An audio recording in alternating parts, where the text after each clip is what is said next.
Video பார்க்குற எல்லாருக்கும் வணக்கம் நண்பா. இது உங்கள் ரெஸ்லிங் கிங் தமிழ். நான் உங்கள் ரகுமான். இன்றைக்கி நம்ம சேனலில் future of champion Jack of ஆட்டோவை பற்றியும் ஹார்டி பாய்ஸ் ரிட்டனை பற்றியும் ரோமன் ரெயின்ஸோடைய கான்ட்ராக்ட் முடியுதில் இதை பற்றியும் பார்க்க போகிறோம். அதுக்கு முன்னாடி சேனலுக்கு ஃபஸ்ட் டைம் வந்துருக்கோங்க, சப்ஸ்கிரைப் பண்ணி பெல் ஐக்கானை கிளிக் பண்ணி வச்சுக்கோங்க. தினமும் போடுற ரெஸ்லிங் செய்திகளை தமிழ் மொழியில் தெரிஞ்சுக்கோங்க. ஃபர்ஸ்ட் நியூஸ் பார்த்தீங்கன்னா நம்ம ஹார்டி பாய்ஸை பற்றி தான் பார்க்க போகிறோம்.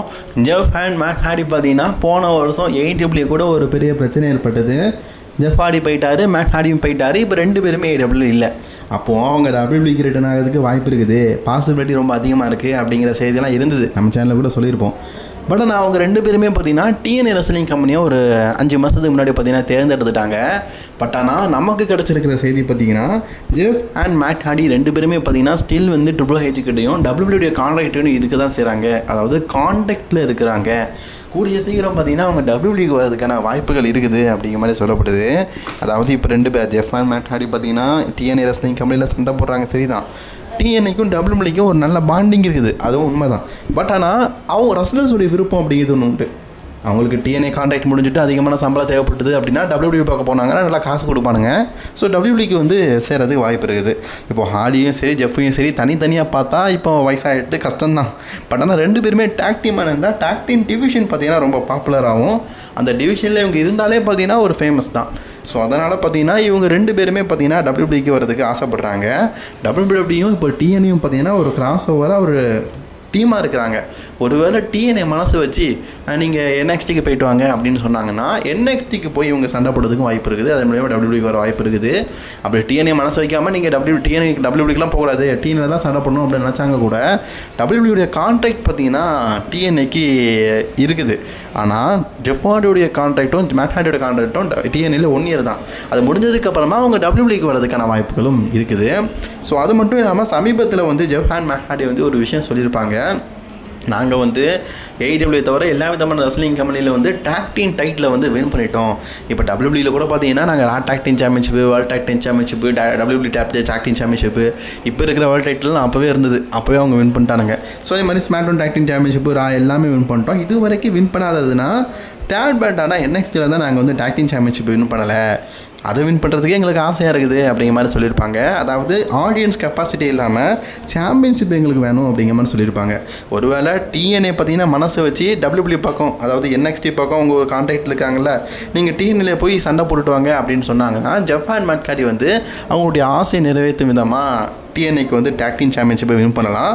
அல்லது TNAடைய கான்ட்ராக்ட் முடிஞ்சதுக்கப்புறமா WWEயில் கான்ட்ராக்ட் போட்டு TNAக்கு வந்து டாக் டீம் சாம்பியன்ஷிப்பையும் வின் பண்ணுறதுக்கு வாய்ப்புகள் ரொம்ப அதிகமாக இருக்குது. ஜாக் ஆஃப் ஆட்டோடைய பர்ஃபார்மன்ஸை பார்த்து WWE வந்து இன்ஃப்ளூயன்ஸ் ஆகிருக்காங்க இல்லையோ, ஃபேன்ஸ் மத்தியில் நல்ல ஒரு நல்ல பாடி ஷேப்பு, பயங்கரமான கட்டுமஸ்டமான உடலமைப்பு, நல்ல ஃபைட்டிங் ஸ்டைல், இதெல்லாம் பார்த்து ரசிகர்கள் ஒரு அடிஷன் ஆகுது வழக்கம். படம் இது எதுவுமே பார்த்தீங்கன்னா ஜாக் ஆஃப் ஆட்ட கிடையாது. அவர்கிட்ட இருக்கிறது ஒரு டேலண்ட் தான். பட் ஆனால் பிஹேவியர்னு பாடி ஸ்கில்னு சொல்லுவோம்ல, அந்த மூர்க்கத்தனமானது, அந்த உல்ஃபுக்கு ஏற்ற மாதிரி அல்ட்ரா லெவலுங்க, இந்த மாதிரிலாம் பிடிச்சிருக்குது. WWEயும் பார்த்தீங்கன்னா ஜாக் ஆஃப் சாம்பியனா அப்படிங்கிற பிளானில் இருக்குதா நமக்கு ஒரு செய்தி கிடச்சிருக்குது. ஃபியூச்சர் ஆஃப் த வேர்ல்டு சாம்பியனா, இதை பற்றி நம்ம ஆல்ரெடி ரெஸ்லிங் கிங் தமிழில் சொல்லியிருப்போம்.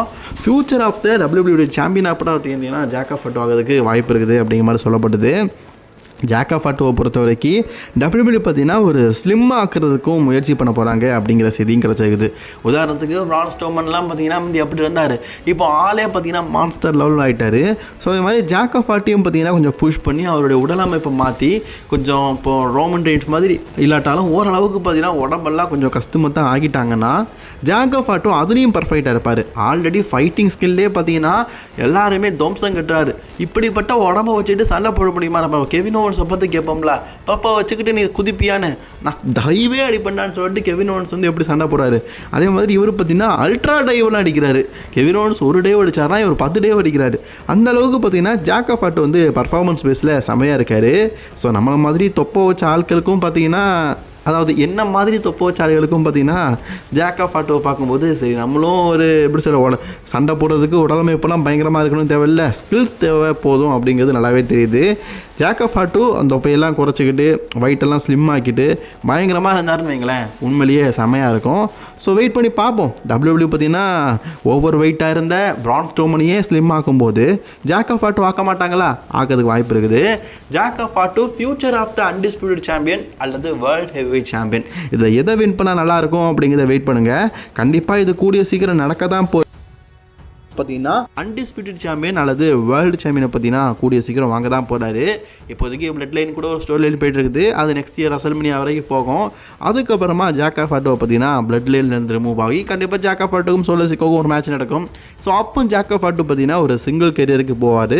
அப்போ ஒரு சிங்கிள் கெரியருக்கு பார்த்தீங்கன்னா அவங்க ஜாக் ஹார்ட்டு வந்து நம்ம வேர்ல்டு சாம்பியனாக எதிர்பார்க்கலாம். நீங்கள் எதிர்பார்க்குறீங்களா அப்படிங்கிறத மறக்காமல் கமெண்ட் பாக்ஸில் கமெண்ட் பண்ணிக்கோங்க. ஸோ நம்ம ஃபைனல் நியூஸுக்கு வந்துவிட்டோம். இந்த ஃபைனல் நியூஸ் வந்து உங்கள் ட்ரைபல் சீஃப் ரோமன் ரெயின்ஸை பற்றி தான் பார்க்க போகிறோம். ரோமன் ரெயின்ஸ் பார்த்தீங்கன்னா சமீபத்தில் சேலரியை பற்றி நமக்கு தெரியும், 5 மில்லியன் 4 மில்லியன்லாம் பேசப்பட்டு இருந்தது. ஸோ ரோமன் ரெயின்ஸோட சேலரி பார்த்தீங்கன்னா ஜான் மாக்ஸ்லிக்கு ஈக்குவலாக 5 மில்லியன்லாம் இருந்ததுன்னு சொன்னோம். பட் ஆனால் எனக்கு இப்போ சமீபத்தில் கிடச்ச செய்தி என்ன பார்த்தீங்கன்னா, ரோமன் ரெயின்ஸ் வந்து 10 மில்லியன் அளவுக்கு சேலரி வாங்குறாரு. ரெஸ்லிங் இண்டஸ்ட்ரியே பார்த்தீங்கன்னா அதிகமாக சேலரி வாங்குறது ரோமன் ரெயின்ஸ் தான், 10 மில்லியன் அப்படிங்கிற மாதிரி சொல்லப்பட்டது. பட் ஆனால் WWE பார்த்தீங்கன்னா இது மட்டும் இல்லை, ரோமன் ரெயின்ஸோடைய கான்ட்ராக்டை கூடிய சீக்கிரம் முடிச்சுட்டு எக்ஸ்டெண்ட் பண்ண போகிறாங்கன்னு சொல்லப்படுது. இதுக்கு முன்னாடி அவர் 3 மில்லியன் சேலரி வாங்கிட்டு இருந்தாரா, அது கிட்டத்தட்ட பார்த்தீங்கன்னா 45 மில்லியன் இருக்குமா கால்குலேஷன் தெரியல. இந்த 200 அதாவது 10 மில்லியன் அப்படிங்கிறது பார்த்தீங்கன்னா கிட்டத்தட்ட ஒரு 200 கோடி வருஷத்துக்கு.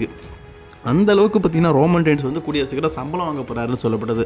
ரோமன் ரெயின்ஸோடைய கான்ட்ராக்ட் பார்த்தீங்கன்னா 2025 முடியவும் போதான். அப்போ ரோமன் ரெயின்ஸ் கான்ட்ராக்ட் முடிஞ்சிச்சுன்னா WWE சண்டை போட மாட்டாரான்னு கேட்டிங்கன்னா, ரோமன் ரெயின்ஸ் வந்து WWE தவிர எங்கேயுமே போக மாட்டார். ஒரு வேளை அதர் ரெஸ்லிங் கம்பெனி வந்து உங்களுக்கு 20 மில்லியன் சேலரி தாரு அப்படின்னு சொன்னார்னா போக வாய்ப்பு இருக்குது. பட் ஆனால் WWE பார்த்தீங்கன்னா இப்போ 10 மில்லியன் சேலரியிலேருந்து கூடிய சீக்கிரம் அவருடைய கான்ட்ராக்ட் முடிய போகுதுன்னு சொன்னோம்னா அந்த நெக்ஸ்ட் இயரோட, அதுக்கப்புறமா இதை விட அதிகமாக ரோமன் ரெயின்ஸ் சேலரி வாங்காரு அப்படிங்கிற அப்டேட்டும் கிடச்சதுனால ரோமன் ரெயின்ஸ் WWE விட்டு போகிறதுக்கான வாய்ப்பே இல்லை. WWEல ஒரு காலத்தில் பார்த்தீங்கன்னா பீஸ்டன் கார்னர் ப்ராக் லெஸ்னர் தான் பார்த்தீங்கன்னா அதிகமான சேலரி வாங்கினாரு, கிட்டத்தட்ட 5 மில்லியன் வாங்கினாரு அப்படிங்கிற மாதிரி பேச்செலாம் இருந்தது. பட் ஆனால் இந்த ஒரு வருஷத்தில் பார்த்தீங்கன்னா ரோமன் ரெயின்ஸ் அதெல்லாம் கிராஸ் ஓவர் பண்ணி 10 மில்லியனை தாண்டி போயிட்டு இருக்காரு. இப்போ தளபதி விஜய்க்கு பார்த்தீங்கன்னா தொடர்ந்து ஒரு சில ஃப்ளாப் மூவிஸ்லாம் நடந்துட்டு இருந்தாலும் அவருடைய மார்க்கெட்டிங் வந்து எதிர்கிட்டே இருந்தது. ஒவ்வொரு படத்தோட கலெக்ஷனும் அதிகமாகிட்டு இருந்தது. ஸோ கிட்டத்தட்ட பார்த்தீங்கன்னா நம்ம ரோமனும் விஜயும் ஒன்று தான். ரோமன் ரெயின்ஸுக்கு பார்த்தீங்கன்னா அவர் அப்பீரியன்ஸ் ஆனாலே கலெக்ஷன் நல்லா கல்லாக கட்டுது. அதனால தன்னுடைய வருமானத்தை அவரே தீர்மானித்து இன்க்ரீஸ் பண்ணுறாரு. விஜயும் அப்படி தான், அவருடைய படம் ஓடுதோ இல்லையோ ஆனால் அவருக்கு கண்டிப்பாக ஒரு மூவியில் பார்த்தீங்கன்னா 500 கோடிகளுக்கு வசூல் வந்துடுறதுனால அவருடைய ஃபிலிம் பட்ஜெட்டே பார்த்தீங்கன்னா 300 கோடினா அதில் 200 கோடி இவரோட சேலரியாகவே ஆயிடுது. ஸோ அந்த மாதிரி தான் ரோமன் ரெயின்ஸும் பார்த்தீங்கன்னா தன்னுடைய சேலரியை வந்து இன்க்ரீஸ் பண்ணியிருக்காரு. இது தேவையான்னு கேட்டிங்கன்னா ஒவ்வொருத்தருடைய பாப்புலேஷனுக்கு ஏற்ற மாதிரி அவங்க சேலரியை கூட்டிக்குவாங்க. அந்த மாதிரி ரோமன் ரெயின்ஸ் வந்து ரெஸ்லிங் இண்டஸ்ட்ரியிலேயே அசைக்க முடியாத ஒரு நம்பர் 1 ரெஸ்லர் ஆகிட்டார். ஸோ கண்டிப்பாக அசைக்க முடியாத ஒரு ரெஸ்லர் ஆகிட்டார். எனக்கு தெரிஞ்சு ஜான்சனா அந்த டைமில் எப்படி ஒரு பீக்கில் இருந்தாரோ அதை விட டபுள் மடங்கு தான் பார்த்தீங்கன்னா இப்போ ரோமன் ரெயின்ஸ்லாம் இருக்கிறாரு. ஸோ அதனால் அவருடைய சேலரியை அவரே தீர்மானிக்கிறது ஒரு நல்ல விஷயந்தான். அது மட்டும் இல்லாமல் ரோமன் ரெயின்ஸ்க்கு இன்னும் நிறைய ஃப்ரீடம் இருக்குது. ஸ்டோரி லைனில் ஒரு சில கரெக்ஷன் மாற்றுறது மற்றும் அவருக்கு ஏற்ற மாதிரி பேசுகிறது. இப்போ ஸ்கிரிப்ட் மாதிரி தான் பேசணும், பட் ஆனால் ஒரு சில விஷயங்களில் அவருக்காச்சும் விருப்பம் பட்டு எதாவது பேசுனா கூட அவரே பேசிக்கலாம். ஆனால் நம்ம ப்ராக் லெஸ்னர் மாதிரி அதை விட ஒரு நல்ல ஒரு இடத்துல பார்த்தீங்கன்னா WWE வந்து ரோமன் ரெயின்ஸ் வச்சுருக்கிறாங்க. கூடிய சீக்கிரம் பார்த்தீங்கன்னா எனக்கு தெரிஞ்சு இப்போவே ரோமன் ரெயின்ஸ் இந்த அளவுக்கு உச்சத்துக்கு போயிட்டாரு. இன்னும் ஒரு 5 வருஷம்லாம் சண்டை போட்டாருன்னா ரோமன் ரெயின்ஸை யார் கையிலையும் பிடிக்க முடியாது போல இருக்குது. ரோமன் ரெயின்ஸோடைய ஒரு அப்பீரன்ஸ்க்காகவே WWE பார்த்தீங்கன்னா கெஞ்சிக்கிட்டு இருக்க காலம்லாம் வரும்னு நினைக்கிறேன். இதை பற்றி நான் உங்களோட கருத்துக்களை மறக்காமல் கமெண்ட் பாக்ஸில் கமெண்ட் பண்ணிக்கோங்க. தொடர்ந்து வீடியோ பார்க்கறதுக்கு சேனலை